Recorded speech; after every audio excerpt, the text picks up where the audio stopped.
पितामह भीष्म ऐसे भक्त जिनका भगवान स्मरण करते हैं, ऐसे भक्त जिनका भगवान चिंतन करते हैं, और ऐसे भक्त जिनके शरीर त्याग के समय भगवान स्वयं सगुण रूप से उनके नेत्रों के विषय होते हैं, उनके दर्शन प्राप्त करते हैं। पितामह भीष्म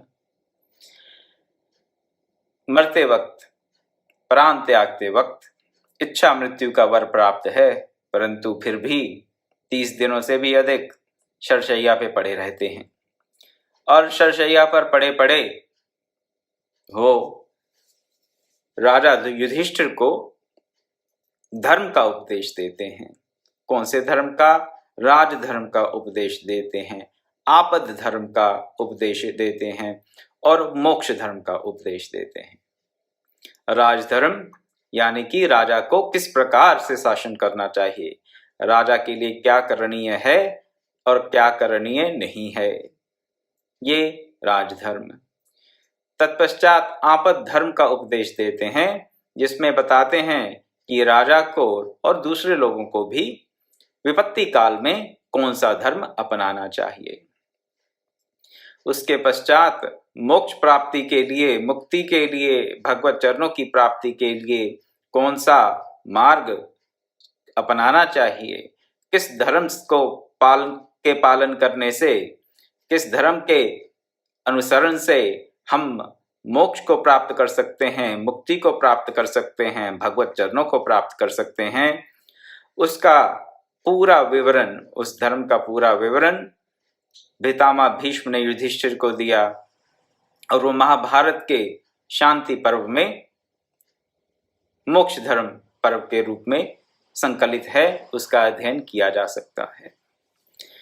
30 दिन तक उपदेश देते रहे युधिष्ठिर के माध्यम से जनमानस को, और आज भी दे रहे हैं। महाभारत में उनके वो संदेश, उनकी धर्म की वो व्याख्या, धर्म के तत्व को जिस प्रकार उन्होंने समझा, वो उन्होंने हमारे सामने प्रस्तुत किया है। व्यासदेव ने हमारे लिए उसे संकलित करके मानव जीवन को उत्कृष्ट बनाने के लिए, मानवता को एक दिशा प्रदान करने के लिए एक अनुपम भेंट, एक अनुपम कृपा की हम सब पर, मानवता पर। उसका अध्ययन अवश्य करना चाहिए। 30 दिन तक उपदेश देने के बाद उत्तरायण आता है। उत्तरायण आने पर भगवान श्री कृष्ण और भगवान श्री कृष्ण के साथ अन्य कौरव और पांडव और ऋषिगण पितामह भीष्म के समक्ष उपस्थित होते हैं, ये जानते हुए कि अब पितामह भीष्म अपने शरीर का त्याग कर देंगे। केवल उत्तरायण की प्रतीक्षा कर रहे थे, और उत्तरायण की प्रतीक्षा उनकी अब पूर्ण होने जा रही है। उत्तरायण आ गया है। भीष्म पितामह को इच्छा मृत्यु का वर प्राप्त है, इसलिए अब वो अपने शरीर का त्याग अवश्य कर लेंगे। शरीर का त्याग करते करते वो भगवान श्री कृष्ण का किस प्रकार ध्यान करते हैं, शरीर त्यागते समय वो किस किस भाव से भगवान का चिंतन करते हैं और किस प्रकार से भगवान की स्तुति करते हैं, भगवान से प्रार्थना करते हैं, उसकी चर्चा हम कल कर रहे थे और उसी चर्चा को आज आगे बढ़ाएंगे। सखा के कहने पर शीघ्र ही अपनी पराई दोनों सेनाओं के बीच में रथ स्थापित करके शत्रु पक्ष की सेना के वीरों की आयु उनकी ओर देख कर ही जिन्होंने हर ली। भगवान श्री कृष्ण की महिमा का वर्णन कर रहे हैं यहाँ पर। उनके सखा क्या कहते हैं, सखा अर्जुन, कि मेरे रथ को दोनों सेनाओं के बीच में ले चलो। उस घटना का वो स्मरण कर रहे हैं भीष्म पितामह। हम अपने जीवन काल की कौन सी घटनाओं का स्मरण करते हैं, मरते वक्त क्या करते हैं क्या नहीं, इस बात का स्मरण होता है, वो तो मर के कोई बताने नहीं आता। परंतु अगर वैसे ही जब कभी थोड़ा अवकाश प्राप्त हो, समय प्राप्त हो, कोई मित्र, कोई सुहृद, कोई अपना आत्मीय पास बैठा हो, या कभी अकेले में ही, एकांत में भी कौन कौन सी घटनाओं का हम स्मरण करते हैं? उन्हीं घटनाओं का स्मरण करते हैं जो हमें या तो अतीव प्रिय हैं या अतीव दुखदाई जो हमें प्रतीत होती हैं। तो भीष्म पितामह भी यहां पर मरते हुए, शरीर का त्याग करते हुए उन घटनाओं का स्मरण करके भगवान श्री कृष्ण की स्तुति कर रहे हैं, भगवान श्री कृष्ण की महिमा का मंडन कर रहे हैं, जिनसे उनका हृदय प्रसन्न हो, जिससे उनका मन बुद्धि भगवान श्री कृष्ण में पूर्ण रूप से अनुरक्त हो जाए। और बार बार क्या प्रार्थना करते हैं, क्या मांगते हैं भगवान से? कि मेरा आपके श्री चरणों का चिंतन कभी छूटे नहीं, मेरी श्री कृष्ण में निष्काम भक्ति हो, श्री कृष्ण में मेरा मन रमे। और मन कब रमेगा? जब ऐसी ऐसी घटना को याद करेंगे, ऐसे ऐसे वृत्तांतों को, प्रसंगों को ध्यान में रखें, रम जाता है, स्वतः ही रम जाता है। भीष्म पितामह भी यही कर रहे हैं। और एक ऐसा ही प्रसंग जो भीष्म पितामह को बहुत प्रिय है, वो प्रसंग क्या है?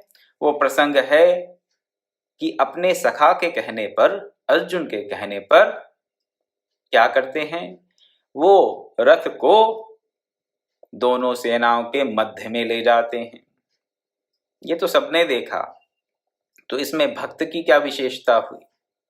भक्त को ये पता है, क्या पता है जो बाकियों को पता नहीं चला, जो दुर्योधन को पता नहीं चला, अन्य कौरवों और पांडवों को भी, पांडव सेनाओं के उन योद्धाओं को भी जिनकी कृष्ण में भगवान के रूप में आस्था नहीं थी, उनको पता नहीं चला। गांधारी को पता नहीं चला, क्या पता ये नहीं चला कि सब कौरवों की आयु तो भगवान श्री कृष्ण ने अपनी दृष्टि मात्र से हर ली थी। अपनी दृष्टि मात्र से सब कौरवों की आयु उन्होंने हर ली। कौन जानता है? भक्त जानता है। कौन भक्त? भीष्म पितामह जैसा ज्ञानी भक्त, ब्रह्म ज्ञानी भक्त, विशुद्ध बुद्धि का, विशुद्ध हृदय का जो मालिक होगा, वही प्रभु की महिमा को, भगवान की महिमा को थोड़ा बहुत जान पाएगा। और ऐसी विशुद्ध बुद्धि, ऐसा विशुद्ध मन भीष्म पितामह के पास है। उनका मन निष्काम है, उनकी बुद्धि निष्काम है, और इस निष्काम मन से, इस निष्काम बुद्धि से वो परमात्मा की महिमा को जान चुके हैं, तत्वतः जानते हैं। तत्वतः जानते हैं का अर्थ ये है कि जैसी उनकी महिमा है वैसा ही वो जानते हैं। उसमें थोड़ा ये नहीं कि थोड़ा बहुत जानते हैं, थोड़ा बहुत नहीं जानते। जैसा है वैसा भगवान उन्हें जना देते हैं, अपने भक्त को जना देते हैं। तो यहाँ पर वो प्रार्थना करते हुए कहते हैं कि सम्मुख स्थित शत्रु सेना में वो ले जाते हैं भगवान। किसको ले जाते हैं? अर्जुन के रथ को दोनों सेनाओं के बीच में ले जाते हैं, और देखते ही, दृष्टि मात्र से ही सब शत्रुओं की आयु को हर लेते हैं। शत्रु पक्ष की जो सेना है उनकी आयु का हरण केवल देखने मात्र से कर दिया। उस अर्जुन के मित्र श्री कृष्ण में मेरा मन रमे, उस पार्थ सारथी, उस अर्जुन सखा में, उस भगवान श्री कृष्ण में मेरा मन रमे। सख्य भाव की भक्ति का अपना ही आनंद है। सख्य भाव की भक्ति का अपना ही आनंद है। क्यों? आप सखा बनकर भगवान को आदेश दे देते हैं, क्या? हे कृष्ण, एक तो सारथी बना लिया पहले। अब सारथी का कोई कार्य, सारथी का कर्म उस समय में भी, उस काल में, उस समाज में कुछ बहुत उच्च कोटि का नहीं माना जाता था। ऐसा नहीं कि उनको किसी प्रकार का सम्मान मिला हो भगवान कृष्ण को सारथी का कार्य करने से, लेकिन उन्होंने कहा कि मैं करूंगा, और अर्जुन का सारथी मैं बनूंगा। सारथी के कार्य को बहुत महत्वपूर्ण माना जाता था, इसमें कोई संशय नहीं। महाराज शल्य, जो कि पांडवों के मामा थे, माद्री के भाई थे, किनके? नकुल और सहदेव की माता माद्री के भाई थे महाराज शल्य। उन्होंने भी कार्य किया सारथी बनने का, लेकिन उन्होंने वो कार्य किया कौरवों का। किस प्रकार से किया उस प्रसंग में अभी नहीं जाऊंगा क्यों ऐसा हुआ, लेकिन सारथी का कार्य महत्वपूर्ण माना जाता था। ये मैं आपके सामने रखने का प्रयास कर रहा हूं कि सारथी के कार्य को महत्वपूर्ण माना जाता था, लेकिन बहुत प्रतिष्ठापूर्ण नहीं माना जाता था। लेकिन भगवान श्री कृष्ण ने प्रतिष्ठा की परवाह न करते हुए अर्जुन के सारथी बनने का जो कार्यभार था वो संभाला, कार्यभार को उन्होंने संभाला। सख्य भाव की भक्ति, और जैसा कहते हैं उनके अपने सखा के आदेश का पालन करते हैं। क्या कहते हैं भगवान श्री कृष्ण को, अर्जुन सेनयोर उभयोर मध्य रथम स्थाप्य में अच्युत, हे अच्युत मेरे रथ को दोनों सेनाओं के बीच में स्थापित कर दो, ले चलो। भगवान ले चले। भगवान हैं, त्रिलोकी के स्वामी हैं, पर ब्रह्म परमात्मा परात्पर परब्रह्म परम प्रकाशक रथ हाँक रहे हैं। किसका? अपने सखा अर्जुन का। किसके वश होकर? प्रेम के वश होकर, और कुछ नहीं। सब लीला है, और उसी लीला को भीष्म पितामह याद कर रहे हैं, और याद कर करके उस वृत्तांत को, उस दृश्य को देख अपने मन के भीतर भीतर स्मरण करके प्रसन्न हो रहे हैं। प्रसन्न होकर क्या कर रहे हैं? अपने मन को श्री कृष्ण के चरणों में रमा रहे हैं, और साथ ही साथ मुख से भी प्रार्थना कर रहे हैं कि उस अर्जुन के मित्र श्री कृष्ण में मेरा मन रमे। बस अपने मन को अनुरक्त करना चाहते हैं। ऐसा नहीं कि मन अनुरक्त नहीं है, मन तो पहले से ही अनुरक्त है, परंतु फिर भी बारंबार प्रार्थना करते हैं कि मुझे आपकी भक्ति प्राप्त हो, मैं आपका सदैव स्मरण करता रहूं, मेरा मन आप में रमे, मुझे आपकी निष्काम भक्ति प्राप्त हो। इस और भांति भांति से प्रार्थना कर रहे हैं श्री कृष्ण से। तो सख्य भक्ति में अपना ही रस है। सख्य भक्ति में जैसे कि भगवान श्री कृष्ण और अर्जुन के बीच में थी, उस भक्ति में किसी प्रकार का ऐश्वर्य नहीं होता, और जहां ऐश्वर्य होता है वहां पर वो सख्य भक्ति का भाव बन नहीं पाता। सख्य भक्ति से हम भगवान के ऐश्वर्य को तिलांजलि दे देते हैं। अपना मित्र चाहे कितना भी ऐश्वर्यशाली क्यों ना हो, कहेंगे होगा भी ऐश्वर्यशाली, हमें कोई मतलब नहीं उससे, ज्यादा हमारा तो मित्र है, उससे आत्मीयता बनी रहती है। और ऐश्वर्य के अभाव में आत्मीयता के भाव से क्या होता है, महिमा का भान नहीं रहता। कई बार ये दोष आ जाता है, कई बार ये दोष आ जाता है कि जिनसे बहुत आत्मीयता हो जाती है, अपनापन हो जाता है, जिनके हम बहुत मन से सन्निकट अनुभव करते हैं, उनकी आत्मीयता के चलते उनकी महिमा का बोध नहीं रहता। गुरु शिष्य संबंध में भी ऐसा कई बार हो जाता है।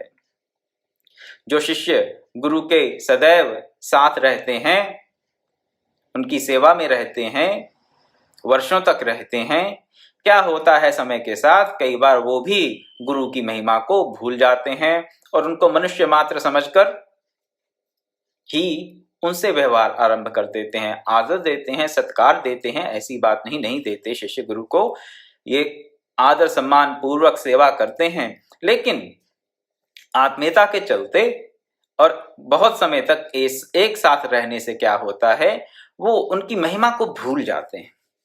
स्वभाव है मनुष्य का, ये दोष नहीं कह रहा हूं, ये स्वभाव है। अर्जुन के साथ भी ऐसा हुआ। अर्जुन ने श्री कृष्ण को सारथी बना लिया और फिर उनको आदेश देते रहे। अब सारथी बनाया तो आदेश तो देंगे ही, रथ इधर लेके जाओ, उधर लेके जाओ, ऐसा करो। श्री कृष्ण अपनी सखा के जो भी आदेश होते हैं उनका पालन करते हैं, परंतु जब भगवान की महिमा का भान अर्जुन को हो जाता है, तो वो वही अर्जुन जो श्री कृष्ण को कहता है रथ इधर हाँक के ले चलो, रथ उधर ले चलो, थर थर कांप रहा है। भगवान की महिमा का जब भान होता है, भगवान जब अपना विराट रूप प्रकट कर देते हैं, तो बहुत ग्लानि होती है अर्जुन को। क्या ग्लानि होती है कि हे कृष्ण, मैंने तो तुम्हें अपना कजन मान लिया था, एक फ्रेंड मान लिया था। जैसे मेरे और मित्र हैं, आप भी मित्र हो, मेरे बड़े क्लोज फ्रेंड हो, फास्ट फ्रेंड हो, बस मेरे अंतरंग मित्र हो, ठीक है। और मैं आपकी बुआ का बेटा हूं, बस मान लिया। फर्स्ट कजन्स हैं जी, बड़े क्लोज हैं। महिमा का भान नहीं रहा। परंतु जब भगवान ने अपना विराट रूप दिखाया, फिर पता चला पूर्ण रूप से, तो तभी ज्ञान हुआ कि वो हैं कौन। देखने के बाद तब प्रार्थना करते हुए अर्जुन क्या कहते हैं, सखेति मत्वा प्रभसम यदुक्तम, हे कृष्ण हे यादव हे सखेति अजानता महिमानम तवेदम मया प्रमादात प्रणयन द्वापि, कि मैंने तो आपकी महिमा और स्वरूप को ना जानते हुए मेरे सखा हैं ऐसा मानकर प्रमाद से, या कभी कभी हठ पूर्वक यानी कि ऐसे ही, जिसे कहते हैं ऐसे ही, हठ पूर्वक प्रमादवश बिना सोचे समझे ऐसे ही कह दिया, कुछ बातें कह देते हैं। जब अंतरंगता होती है किसी के साथ, तो कई बार बिना सोचे भी कुछ बात कह देते हैं। तो कई बार काफी कुछ कह दिया हठपूर्वक, बिना सोचे समझे, हे कृष्ण हे यादव इधर आओ। और क्या कहा, ये खाओ, हंसी दिल्लगी में कई बार हम अपने मित्र से अच्छी बुरी बात भी कह देते हैं, थोड़ी चुभने वाली, व्यंग कस देते हैं, सार्केज्म। तो सोते उठते बैठते जागते खाते पीते समय में और अकेले और अथवा सखाओं में भी, अन्य सखाओं में भी मैंने आपका बहुत तिरस्कार कर दिया। कब भान हुआ, जब विराट रूप सामने आया। परंतु अभी तो लीलावश महात्मा भीष्म क्या याद कर रहे हैं, पितामह भीष्म क्या याद कर रहे हैं, क्या कि आप रथ हाँक रहे थे और अर्जुन आपको निर्देश दे रहा था, डायरेक्ट कर रहा था, इंस्ट्रक्शंस दे रहा था कि कहां जाना है। पितामह भीष्म को श्री कृष्ण के महिमा का पूर्ण रूप से ज्ञान है, वो ने कभी नहीं भूले, वो कभी नहीं भूले। हाँ, अर्जुन को बाद में ज्ञान हुआ जब उनको भगवान का विराट रूप का दर्शन हुआ, लेकिन पितामह भीष्म जब कुरुभूमि में थे, कुरुक्षेत्र में थे, और जब अर्जुन के रथ को श्री कृष्ण दोनों सेनाओं के बीच में लेके आए थे, उस वक्त भी पितामह भीष्म जानते थे, मानते नहीं थे, केवल जानते थे कि ये श्री कृष्ण पूर्ण परब्रह्म परमात्मा हैं और कुछ नहीं। और लीला का आस्वादन करते रहे पितामह भीष्म, करते रहे, लीला का आस्वादन करते रहे। और उसी लीला को अब शरीर त्यागते वक्त याद करके प्रार्थना कर रहे हैं। क्या प्रार्थना करते हैं कि उस अर्जुन के सखा श्री कृष्ण में मेरा मन रमे। ये क्यों नहीं कहते कि हाँ उस विराट पुरुष में मेरा मन रमे, ये भी तो कह सकते हैं। क्या पितामह भीष्म नहीं जानते भगवान के विराट रूप को? लेकिन सखा बनकर जहां पर वो अपने प्रेम को, अपने भाव को प्रकट कर रहे हैं अपने सखा के लिए, उसका आनंद अलग है, उसका माधुर्य अलग है। माधुर्य जो है यहाँ पर दो मित्रों के बीच का संबंध, एक दूसरे के साथ हंसी खेल ठिठोली, कई प्रकार के मजाक व्यंग कसना, उन सबको वो ध्यान कर रहे हैं, देख रहे हैं कि श्री कृष्ण किस प्रकार से उस लीला को निभाते हैं, पूर्ण रूप से निभाते हैं। अपने स्वामित्व का, अपने भगवान होने का भान एक तरफ रखकर लीला पूर्वक अपने जितने भी कार्य हैं मित्र के करते हैं, बिना किसी संकोच के। संकोच तो क्या, अपने पूर्ण प्रेम के भाव के साथ करते हैं। अपने आप को अपने भक्त की सेवा में समर्पित कर दिया, ऐसा भगवान। क्या आनंद है!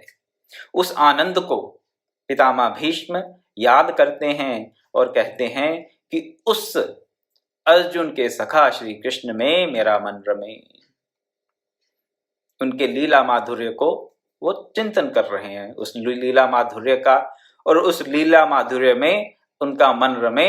मन तो रमा ही हुआ है, लेकिन फिर भी प्रार्थना करते हैं भगवान से कि उस लीला माधुर्य में, उस भगवान श्री कृष्ण में, जो कि कृष्ण अर्जुन के सखा हैं, मेरा मन रमे।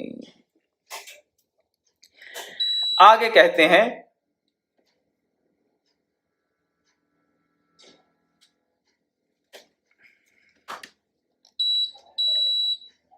हरिओम।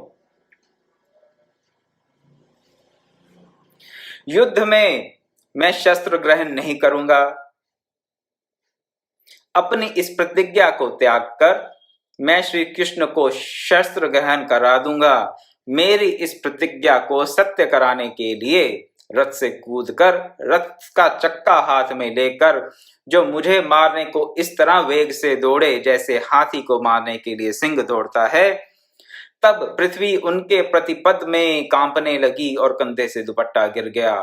वैसी शोभा को प्राप्त उन श्री कृष्ण में मैं शरण में हूं, उनकी शरण को स्वीकार करता हूं। अपने प्रभु को अलग अलग रूपों में, अलग अलग भावों में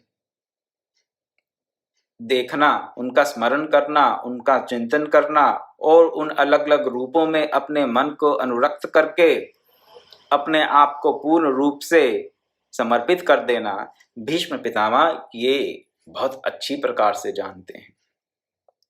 कौन कौन से प्रसंगों को याद कर रहे हैं जो उनके मन में बैठे हुए हैं। मरते वक्त व्यक्ति सुनते हैं, जो शास्त्र कहते हैं कि मरते वक्त व्यक्ति के मन में जो जो होता है वो उसके सामने आ जाता है। वो सब बातें उसके सामने से, उसके मानस पटल पर उभर कर आ जाती हैं। जो कुछ भी उसके हृदय में भरा रहता है, मन में भरा रहता है, वो मानस पटल पर आ जाता है। भीष्म पितामह के मन में भी ये बातें भरी हुई हैं। वो रूप, कौन सा रूप? श्री कृष्ण का। हाथ में चक्का पकड़ा हुआ है, कंधे से दुपट्टा गिर गया है और भाग रहे हैं रोषपूर्वक। कैसे? जैसे एक शेर हाथी पर झपटता है, ऐसे झपटते हुए भीष्म पितामह की तरफ आ रहे हैं। यहां पर सख्य भाव नहीं है। पहले तो सख्य भाव की भक्ति का चिंतन कर रहे हैं, यहां पर तो पूर्ण रूप से शौर्य का रस है। शौर्य से भरे हुए हैं, क्रोध से भरे हुए हैं। उस क्रोध से भरे हुए श्री कृष्ण के स्वरूप को याद करते हुए कहते हैं, मैं आपके उस स्वरूप में अपने मन को समर्पित कर दूं, उस रूप का ध्यान करता रहूं। शौर्य से भरा हुआ रूप, एकदम क्रोध में है, हाथ में चक्का पकड़ा है, भाग रहे हैं। जो उत्तरीय है, ऊपर से जो वस्त्र लिया जाता है वो उनका गिर गया भागते हुए, और इस प्रकार वेग से दौड़ते हैं कि लोग सोचते हैं कि ये तो भीष्म पितामह को मार ही डालेंगे। परंतु भीष्म पितामह जानते हैं कि वो ऐसा क्यों कर रहे हैं, भगवान श्री कृष्ण ऐसा क्यों कर रहे हैं। केवल और केवल इसलिए कि वो भगवान अपने प्रतिज्ञा को तोड़कर अपने भक्त की प्रतिज्ञा को पूर्ण करना चाहते हैं, और कुछ नहीं।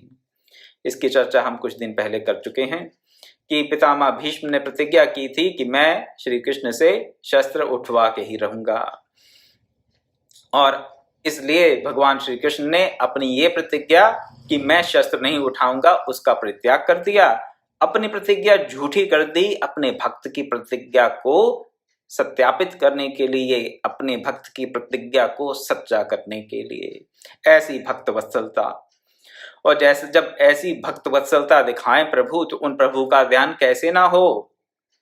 जब प्रभु इतनी कृपा करुणा दिखाएं अपने भक्तों पर, तो वो भक्त उस प्रभु के ध्यान से कैसे विलग हो सकता है? नहीं हो सकता। पितामह भीष्म अपने जीवन काल की ये घटनाएं याद कर रहे हैं। अब एक और बात कहते हैं, सम्मुख स्थित शत्रु सेना में आगे स्वजनों को मरने मारने पर उद्यत देखकर जब अर्जुन स्वजन वध को दोष समझकर धनुष बाण त्याग कर स्वजन वध से निवृत्त हो गए, तब की बात कर रहे हैं जब अर्जुन विषाद युक्त हो गए। भगवत गीता का पहला अध्याय विषाद योग। अरे विषाद भी कभी योग होता है? हाँ, भगवान के समक्ष अगर विषाद को प्रकट करेंगे तो भगवान उस विषाद को भी योग बना देंगे। बना दिया उन्होंने उस विषाद को योग अर्जुन के लिए अपनी कृपा से। विषाद को भी उन्होंने योग बना दिया अपनी सखा अर्जुन के लिए। अब भीष्म पितामह उस प्रसंग को याद कर रहे हैं जब अर्जुन ने अपने शस्त्रों का त्याग कर दिया और कहा कि मुझे युद्ध नहीं करना है, रथ के पिछले भाग में जाकर बैठ गए। क्यों? अर्जुन कहते हैं ना कांक्षे विजयम कृष्ण न च राज्यम सुखानि च किम नो राज्यन गोविंदम किम भोगे जीवितेन वा। वैराग्य उत्पन्न हो गया। किसके कारण? ज्ञान के कारण नहीं। ज्ञान से ये वैराग्य उत्पन्न नहीं हुआ, ये वैराग्य उत्पन्न हुआ विषाद के कारण। इसे कहा जाता है श्मशान वैराग्य। कब होता है श्मशान वैराग्य? जब किसी अपने प्रियजन की मृत्यु को हम अनुभव करते हैं, देखते हैं, कहते हैं कि कुछ पता नहीं जी, कब शरीर छूट जाए, क्या भरोसा इस जीवन का, भगवान का नाम ले लो, कुछ अच्छा काम कर लो।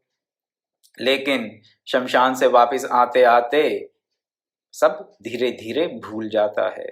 जब तक मन में विषाद रहता है तब तक वो वैराग्य रहता है, और जो ही मन और कार्यों में संलग्न हुआ, भिन्न भिन्न कार्यों में संलग्न हुआ, तो फिर ना वो विषाद ध्यान रहता है, और जब विषाद ही नहीं है तो फिर वैराग्य कहाँ से होगा?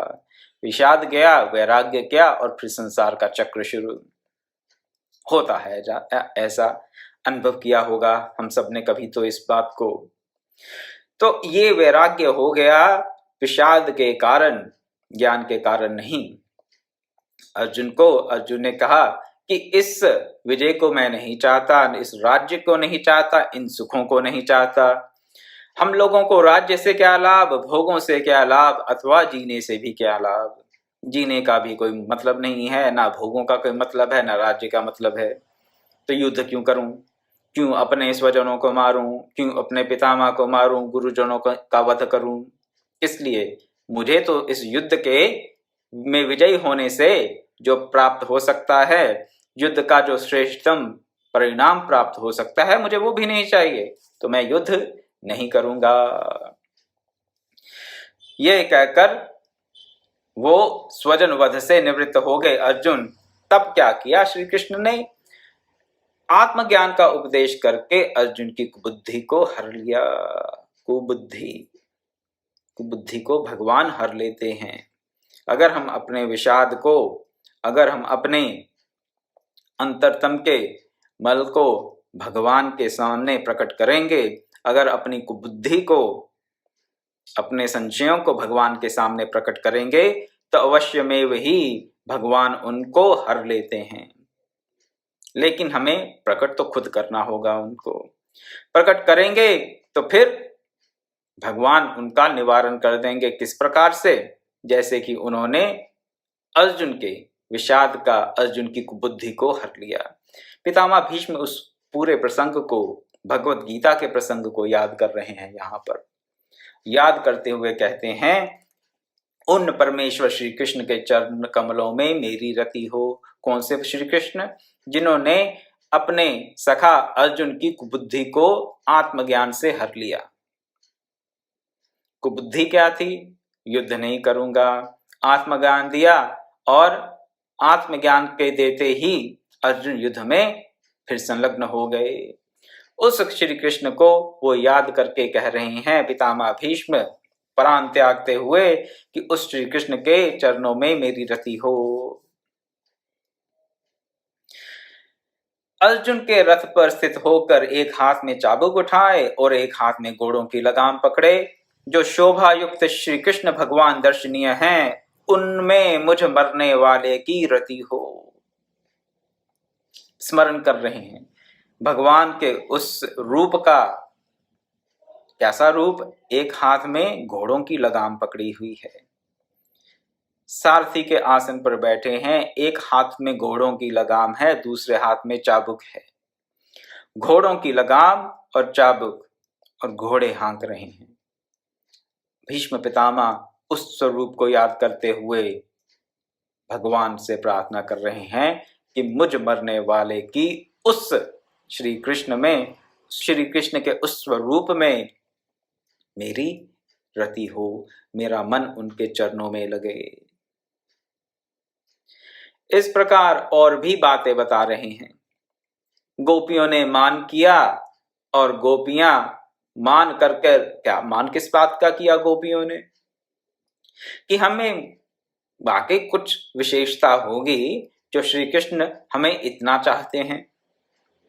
ऐसा उनके मन में भाव आ गया कि श्री कृष्ण हमें इतना प्रेम करते हैं, तो हम में कुछ, बाकी स्त्रियों से हमें कुछ विशेषता होगी, इसीलिए श्री कृष्ण प्रेम करते हैं। अन्यथा क्यों करते इतना प्रेम? बाकी स्त्रियों को इतना प्रेम क्यों नहीं करते? हम गोपियों से ही इतना प्रेम क्यों करते हैं? इस बात का अभिमान गोपियों के मन में आ गया। जब ये अभिमान गोपियों के मन में आ गया तो भगवान श्री कृष्ण अंतर्धान हो जाते हैं। श्रीमद् भागवत में इस पूरे प्रसंग का बड़ा अच्छा विवरण प्राप्त होता है। और अंतर्धान होते ही सब गोपियां व्याकुल हो जाती हैं, श्री कृष्ण कहाँ गए, श्री कृष्ण कहाँ गए। फिर उसके पश्चात वो फिर प्रकट होते हैं, और फिर लीला आरंभ हो जाती है भगवान श्री कृष्ण की गोपियों के साथ।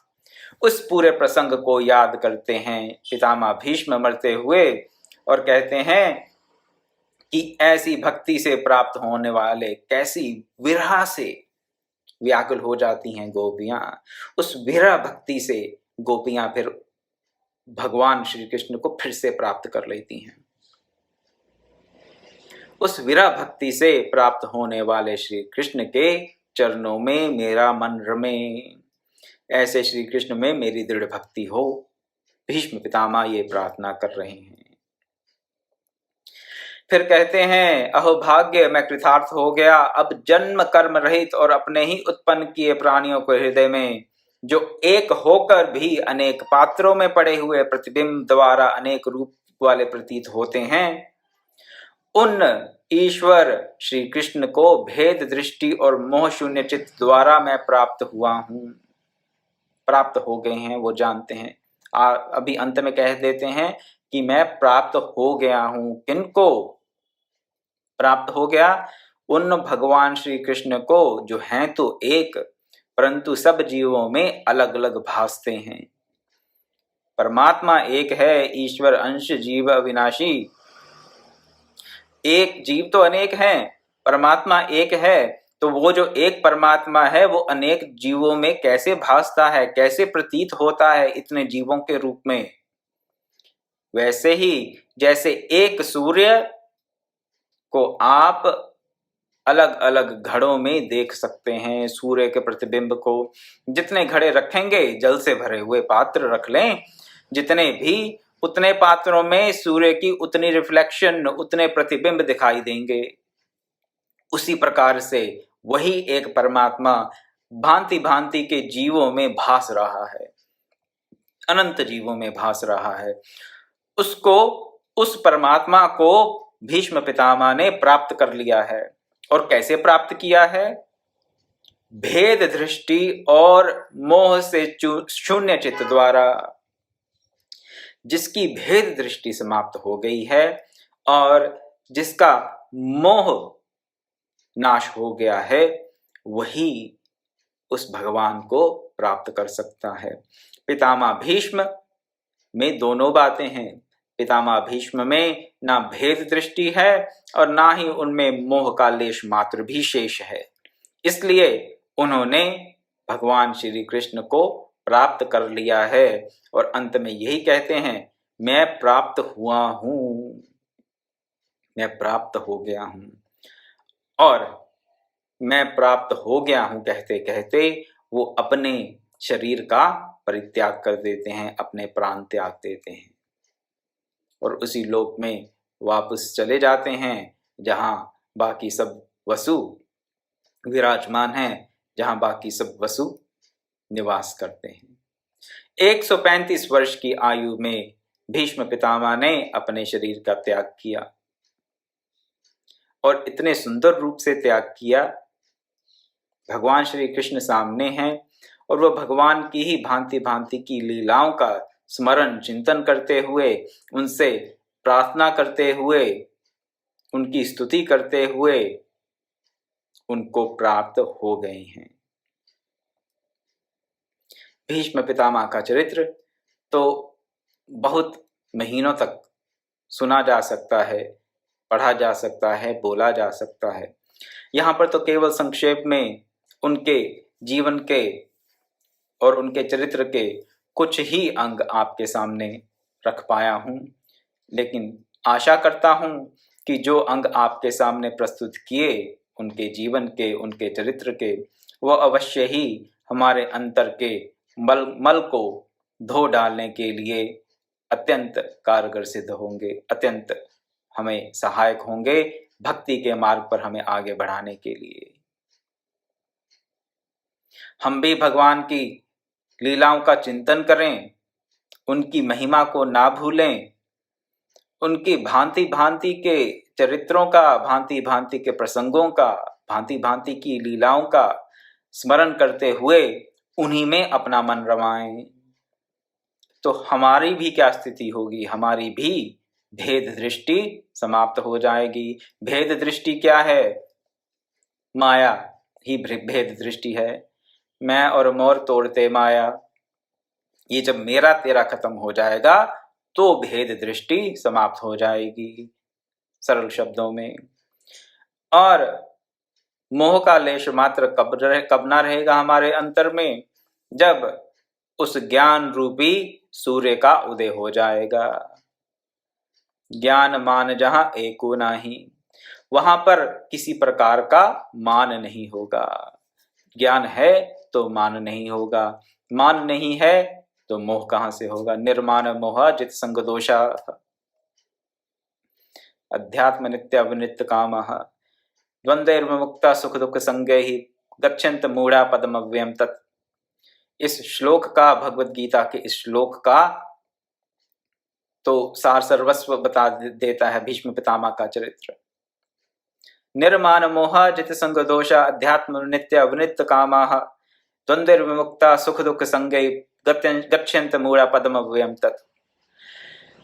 भीष्म पितामह में ना मान है, ना मोह है, ना भेद दृष्टि है, इसलिए उन्होंने उस अव्यय पद को, परम पद को प्राप्त कर लिया और इतनी सुंदरता से प्राप्त किया कि भगवान सगुण रूप से उनके सामने प्रस्तुत हैं, जब वो अपनी शरीर का, देह का त्याग कर रहे हैं और खुद कह रहे हैं कि मैं प्राप्त हुआ हूं, मैं श्री कृष्ण को प्राप्त हुआ हूं। इन्हीं शब्दों के साथ मैं आज की कथा को विराम देता हूं। कुछ सत्संगी अनुग्रह कर रहे थे, माफ कीजिएगा, कुछ सत्संगी आग्रह कर रहे थे कि भीष्म पितामह ने जो युधिष्ठिर को संदेश दिया महाभारत के शांति पर्व में, उस पर भी थोड़ी चर्चा की जाए। शांति पर्व अवश्य ही मननीय है, पठनीय है, चिंतनीय है, इसमें कोई संशय नहीं, परंतु शांति पर्व बहुत बृहद है। कितना बृहद है? भक्तमाल ग्रंथ से भी ज्यादा बृहद है। बृहद का अर्थ बहुत बड़ा है, बहुत विस्तार है शांति पर्व में, बहुत कुछ, बहुत रोचक है, बहुत से अच्छे प्रसंग हैं वहां पर, बहुत प्रकार की, पराशर गीता है उसमें, हंस गीता है और भी अन्य अन्य बहुत सुंदर उपाख्यान हैं। लेकिन अगर हम उनका चिंतन अब उन पे सत्संग प्रारंभ कर देंगे तो भक्तमाल के सत्संग को काफी समय के लिए हमें विराम देना पड़ेगा। तो अगर आप चाहते हैं कि भक्तमाल को विराम देकर शांति पर्व पर हम प्रतिदिन सत्संग करें तो अवश्य ही मुझे बताएं। मैं ऐसा करने में मुझे कोई संकोच नहीं है, संशय नहीं है मुझे कोई भी। वो भी भक्त की कथा है, ये भी भक्त की ही कथा है। वो भी आत्मज्ञान का ही हमें मार्ग दिखा रहे हैं सब भक्तजन भक्तमाल में। और पितामह भीष्म ने जो युधिष्ठिर को कहा वो तो धर्म का सार सर्वस्व है ही। तो मेरी दृष्टि में कोई अंतर नहीं है, लेकिन श्रोताओं की, सत्संगियों की जैसी भी रुचि हो उसके अनुसार मैं भक्तमाल की कथा को आगे जारी रख सकता हूं। और अगर आप कहें तो कल से शांति पर्व पर चर्चा आरंभ कर सकते हैं। मुझे अपने सुझाव अवश्य भेजें। यहाँ कमेंट्स में जिसके पास नंबर हो वो मैसेज करें, फोन करें और मुझे बताने की कृपा करें। तो उसी के अनुसार कल फिर शाम को 5:30 बजे मिलेंगे और कथा का, सत्संग का लाभ लेंगे। ओम पूर्णमदः पूर्णमिदं पूर्णात् पूर्णमुदच्यते पूर्णस्य पूर्णमादाय पूर्णमेवावशिष्यते। ओम शांति शांति शांति। हरि ओम तत्सत्।